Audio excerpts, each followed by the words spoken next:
பல்லடம் அருகே செம்மிபாளையத்தில் லாரியை முந்த முயன்றபோது கார் விபத்தில் சிக்கியது. அதிர்ஷ்டவசமாக 3 பேர் உயிர் தப்பினர். லாரி மற்றும் கார் விபத்தில் சிக்கிய பதற வைக்கும் சிசிடிவி காட்சிகள் வெளியாகியுள்ளது. உடுமலை பகுதியைச் சேர்ந்த நாச்சிமுத்து என்பவர் தனது பேரன் மற்றும் மகளுடன் கோவையில் உள்ள தனியார் கண் மருத்துவமனைக்கு சென்றுவிட்டு கோவையில் இருந்து உடுமலை நோக்கி காரில் வந்து கொண்டிருந்தனர். அப்போது பல்லடம் அருகே செம்மிபாளையம் என்ற இடத்தில் கார் வந்து கொண்டிருந்தபோது வலது புறமாக உள்ள ஓடுபாதையில் லாரி ஒன்று சென்று கொண்டிருந்தது.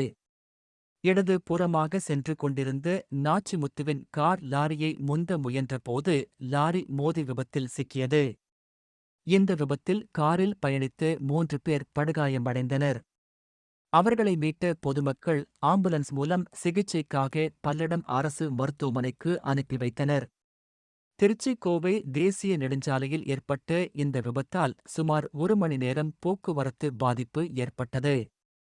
மேலும் விபத்தில் சிக்கிய 3 பேரையும் அரசு மருத்துவமனைக்கு அழைத்துச் செல்வதற்காக வந்த ஆம்புலன்ஸ் ஓட்டுநரிடம் அங்கிருந்த பொதுமக்கள் 2 பேர் விபத்தில் சிக்கிய 3 பேரையும் தனியார் மருத்துவமனைக்கு அழைத்துச் செல் எனவும் அரசு மருத்துவமனைக்கு ஏன் அழைத்துச் செல்கிறாய் எனவும் வாக்குவாதத்தில் ஈடுபட்டனர். மேலும் ஆம்புலன்ஸை இயக்க விடாமல் ஓட்டுநரிடம் வாக்குவாதத்தில் ஈடுபட்டதால் சிறிது நேரம் பரபரப்பு ஏற்பட்டது. மேலும் இந்த விபத்து குறித்த சிசிடிவி காட்சிகள் தற்பொழுது வெளியாகி பரபரப்பு ஏற்படுத்தியுள்ளது.